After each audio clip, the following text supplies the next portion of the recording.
Hi, everyone. Thanks for joining me today on the beginning of your Memorial Day weekend, and happy Memorial Day to you.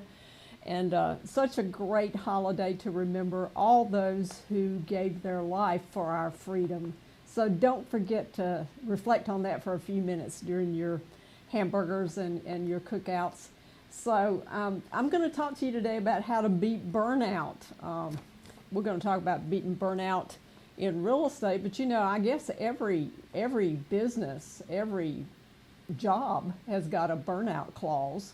I mean, really, you couldn't have been in real estate more than 20 minutes. Well, maybe not 20 minutes, but you couldn't have been in real estate more than a few months and not experience some burnout in this business, because it's a volatile business. There's so many things affect it, so many personalities that you're involved with every single day. So I'm going to talk to you about the things that have helped me beat burnout after 30-something years in real estate. I am qualified to tell you and share some secrets about beating burnout. And so, on Memorial Day weekend, the first thing I'm going to tell you is, take some time off. And it's hard to take time off, especially when you're not doing well in real estate. But sometimes that's exactly what you need to do. And I like to think about real estate by that old song with Kenny Rogers. You got to know when to hold them, know when to fold them, know when to walk away, know when to run. And frankly, if you were a gambler and the cards were running bad, you would leave the table if you were smart. If you were a professional gambler, if you were an addict gambler, you'd stay. But the truth of it is, if when things are going bad for you, sometimes the best thing you can do is just step away. And I'm amazed that people don't know when to work and when not to work. And when you work is actually when things are going good for you. You don't step away from the table if you're getting all great cards, do you? So if real estate is really going great for you, you don't take time off just because of a certain holiday. I can't tell you how many times I've been going to a holiday and turned around because something was going right. So you stay at the table when things are going right. The best time to sell a house is after you've sold another one. After you've had a success, you're actually on a high, and it shows in everything you say and do. So know when to take off and know when to not take off. That's a big thing. The second one I put down is really controversial. I'm sure I'll get some slack for it, but I think you need to take a break from social media. And, I say this, recently I had somebody in my family that was sick, and I didn't have a planned vacation from social media, but I really have had probably about a 3-month vacation from social media, and just not scrolling on Facebook, not seeing what everybody was doing, and because I had something more pressing that was on my mind. And if you really think about life, if you think about what's important, face-to-face relationships are important. Spending actual time with your friends is important. Spending actual time with your family, building new relationships is important. Maybe getting more volunteer time is important. I think there's a lot of things more important than social media. Not to mention that you should totally delete it from your life. But folks, it's not really the way to stay in touch with people. A deeper personality, a deeper connection, I think is going to aid you a lot more and benefit you a lot more. So take a break from social media, get some fresh vision and some passion, and just go for the real instead of the fake. Because so much on social media is so fake. It just is. So think about that. The third thing I would tell you to beat burnout, and I come to a position, I'm a team leader in real estate. I work with a lot of great agents, and there's a lot of great agents in this industry, but there's either two types of people and two types of agents that I've seen. And those are people when they make a mistake and how they react to that mistake. And some people, when they make a mistake, they hold on to that mistake. They beat themselves up about that mistake. They just can't seem to let go of that mistake. And then the other opposite end of that is the one that really can't admit they ever made a mistake. So I don't think either one of those is real healthy. When you make a mistake, reflect on it and train yourself as hard as it is not to think about it over and over again. Learn how to move on faster. Drop it, move on faster. So remind yourself about that, and remind yourself that is not the essence of who you are. A mistake, you may have made a mistake, but you're not a mistake. And everybody's made mistakes, if we're really honest, except for the second kind of person that I just talked to you about right here that can't ever admit that they made a mistake. But we all know really deep down inside that we have all made mistakes. So reflect on it, learn what you can from it, and then move forward. Force yourself to move forward faster than you normally would. So the fourth thing I would say, how to beat burnout, is to remind yourself that whatever you face, you can handle it. Sometimes the pressure just of life and of this business, it just feels like it's just too much. I can't handle it. You get a seller mad at you, you get a buyer mad at you, and man, they are coming down on you strong. And you did everything that you could do to do a great job, but they're still coming down because their expectations are not aligned many times with reality of this business. So when things last longer than you thought they should last, a sickness, any kind of situation, just remember, you can outlast it. And you can't stop a man that won't quit. So be that person that's not a quitter. Be a person that outlasts it. You just can't stop a man that won't quit. And I would say that about real estate. Many talented people have quit real estate because they came up against something. Recently, I had somebody quit real estate because a customer called them while they were trying to take a couple of days off. Can you imagine that? A whole career down the drain, and then went back to a steady job, and that steady job has got a ceiling on it. In other words, they'll never make over X amount, maybe little small raises, but they don't have the opportunity that they would have had in real estate. So be that person that says you're equipped. Tell yourself you are equipped and you can outlast any kind of pressure that you get yourself into. Number 5, I said what you do and the decisions that you make. This is really something I believe down deep inside of me. Everything that you do, every day that you do, affects other people. Your attitude affects other people. How you embrace life affects other people. And I believe that you can store up favor and generosity and faithfulness for generations to come. I believe there's ripples of what you do every single day that affects so many people you couldn't even begin to understand it.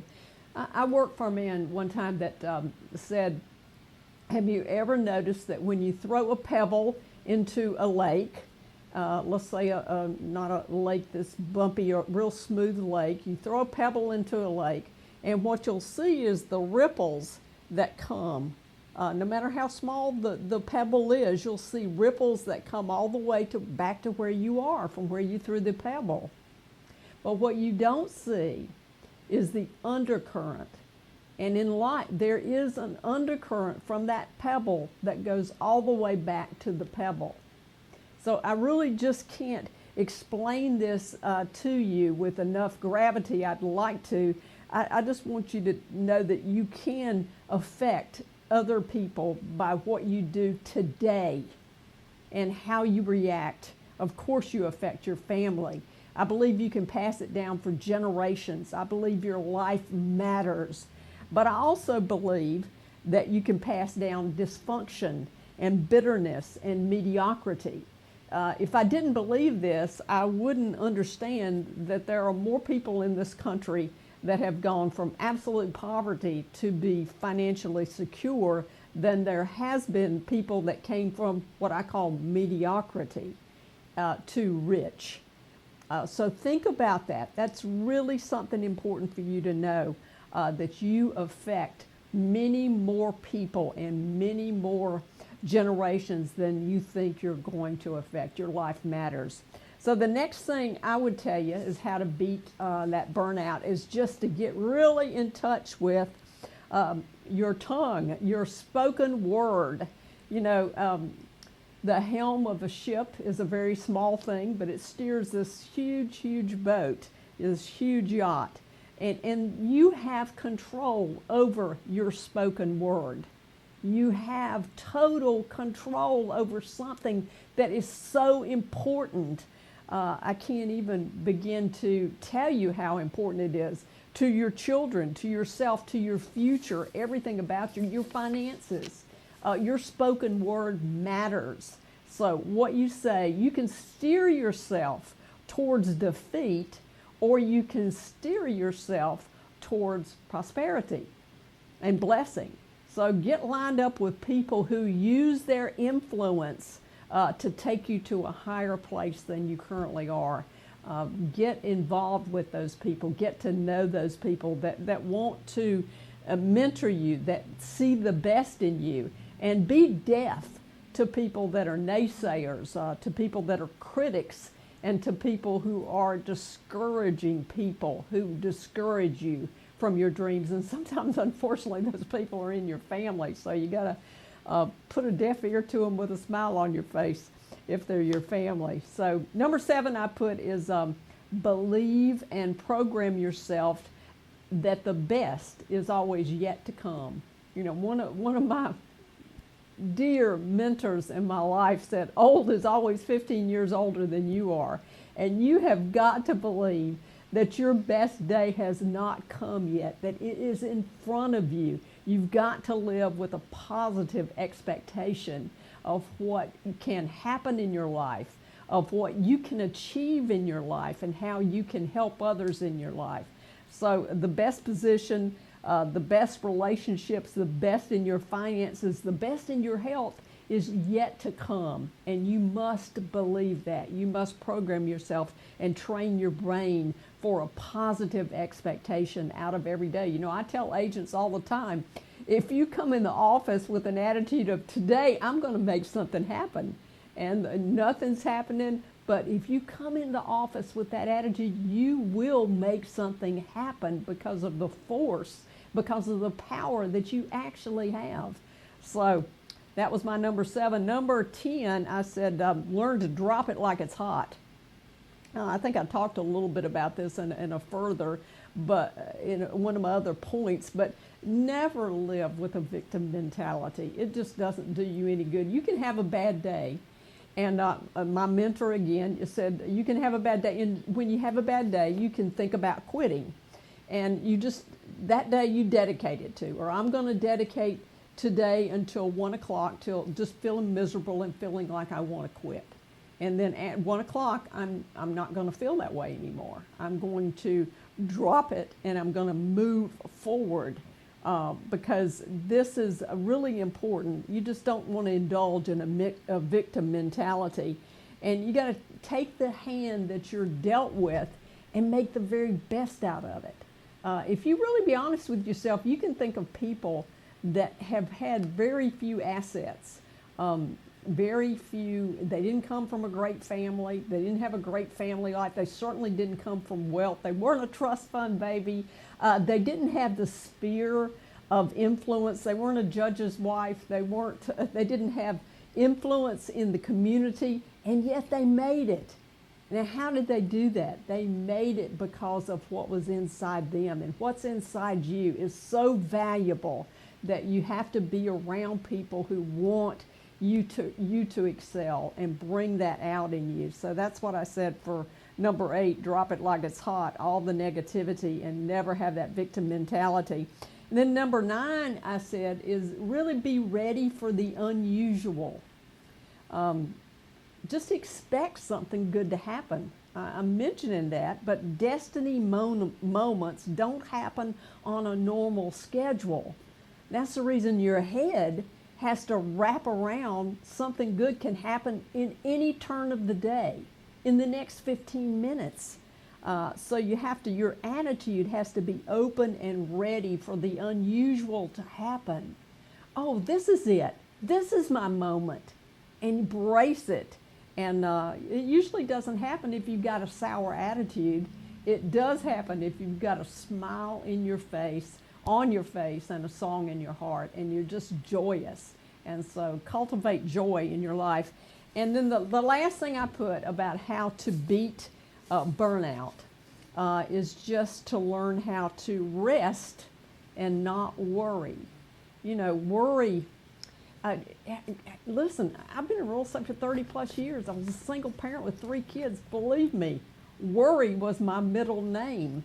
And it took a lot of faith and persistence to not worry. You know, I recently saw something about how the military trains people to go to sleep. Because if you're on the battlefield and you've got a battle to face the next morning, and let's say you got 4 hours you can sleep, and if you're sitting there worried about the battle, you're not going to be at your best for the battle. So they teach you how to relax, and they go through this whole thing about, maybe some of you have seen it, but they go through this whole thing about, well, pretend you're laying on a very serene lake. You're floating. And so then you start relaxing your forehead, and then you relax your face, and you know this deal. It goes all the way down. You're laying on your back and you relax. And then it said something that just tickled me, because it said, and if you mess up, because it takes you about 6 weeks to learn how to do this. And when you learn how to do this, you can go to sleep in like 2 minutes when you really get good at it. So, by the way, I've never gotten that good at it, but it's so interesting. And then it said the 2 words that I thought were so funny. It said, now if you mess up and something happens, he said, just repeat these 2 words. And these 2 words are, don't think. Don't think. Isn't that what happens to you? Don't you wake up in the middle of the night thinking about something the next day that you want to make sure it gets done, that you want to make sure it gets done right, that you didn't do that day? That's what happens to a great night's sleep. If you haven't been there, you could call me. I've certainly been there. So I think that's so human. Show some faith and be at rest. And that's really what it's about. You know, I've learned how to repeat the 23rd Psalm. And I tell Alexa to repeat it all the time. And sometimes I'll say, Alexa, read the 23rd Psalm. And so she'll read it. And then I'll say, Alexa, repeat it. And it's so freeing when you do that, when you learn how to rest and not worry, because you really can't add 1 strand of hair to your head by worrying. So, and worry, of course, is the lack of faith, and it doesn't mean to make you feel bad if you have worried or if you continue to worry, because it's a pattern. It's a pattern of thought that you can learn how to minimize. I'm not saying you're going to live a worry-free life, but you can worry less, because I've been in some pretty bad situations and I've learned how to worry less and trust more and have more faith, because that's what I want for you. I want the very best life you can possibly have in this business, which is a great business with absolutely where the sky's the limit. And just so you know, I forgot to tell you, but if you got any comments or anything you want to go over, I'll stay here for a few minutes, but thank you so much for stopping by. If I can ever help you in real estate, I want you to get in touch with me. If you have anything to say, I'd love to hear it. Take care. All right, I'll give you guys a minute. If you have any questions for Marti, please put them in the chat. Have a couple of DMs here. How do you suggest overcoming the feeling of being constantly on call and finding a healthy work-life balance? You know, the word balance has come into vogue with the young generation of workers, which there's nothing wrong with that. You need to spend quality time with your family. I'm not sure that I'm the best trainer on that. You know, when you're a single parent, you're raising 3 kids, there is no balance. There is no, the first and foremost thing on my mind was putting a roof over our head, paying our bills, and putting groceries in the house. And then it got to be bigger things, you know, the braces, the cars, the insurance, and things like that. But if you have a normal life, if you have a mother and father and things like that, you do have to set boundaries. You do have to say, okay, I've heard many people that I've called about real estate after, let's say, 7 o'clock. And they say, if you've called me after 7 o'clock, if you call me after 6 o'clock, I'll return your call by 9 o'clock in the morning. And that's worked for some people. In real estate, I have to say, one of the best ways to relax in real estate is just to get out of town. It's just mentally to take that break, because you do feel like you're on call. And I have stayed connected to my phone a lot in this industry, because I guess I talked myself into believing that answering a phone call wasn't really work, even though it really is, especially at 9, 10 o'clock at night when I got a lot of deals together. So I don't know that I'm the best one to do that. I just know that you've got to spend time where it's important, and your family is important. And if you neglect that, you'll pay a price for it. So spend that time with your family. How do you balance the need for continuous learning and professional development with the demands of day-to-day real estate operations? You know, I really think you're underestimating that you learn by doing. I think you're underestimating that you learn by making mistakes and being around people. That's the reason I think teams are so great, because teams put you in an environment where you've got some people that are very experienced, and then you've got some newer people. But if you're around an environment like that, you can learn a lot by doing. I think that when you're so afraid of perfection, in other words, I have to have everything perfect, I have to know everything before I can get into a deal, I've seen that stop a lot of great careers. That desire to be seen perfect. And as I talked earlier in this about social media, you know, that's a desire to be seen perfect, to get those likes, and to be get your self-worth by something that's outside of you. And I don't get it. I mean, I think that you've got to jump in, you've got to talk to people about real estate, you've got to sincerely be curious and care about what they want to do in real estate, and you just can't wait to have it all perfect. So yeah, there's some classes out there that are good, but I don't think that is good as putting a 40-hour work week in my office, for example. I think you learn more if you were to come here and work 8 hours a day than you would if you were to go to the most expensive seminar in the whole United States. I think this is our last question here. Are there any specific books or podcasts that you recommend for real estate agents looking to enhance their personal and professional growth? I think Amy Wienan's from Waterloo, Iowa, does You Are More podcast that is incredibly beneficial to your head, to your heart, and to your business. I also think the book Think and Grow Rich I read that book when I was in my 20s. I never put it down. I've read it many times. I think that's probably the foremost book that I've ever read outside of the Bible that I thought was a great book. And I think the Bible is a great business book. So that's my take on that. You Are More by Amy Wienans and Think and Grow Rich. Guys, thank you so much for dropping by. Have a great Memorial Day weekend. Take care. Have a great weekend.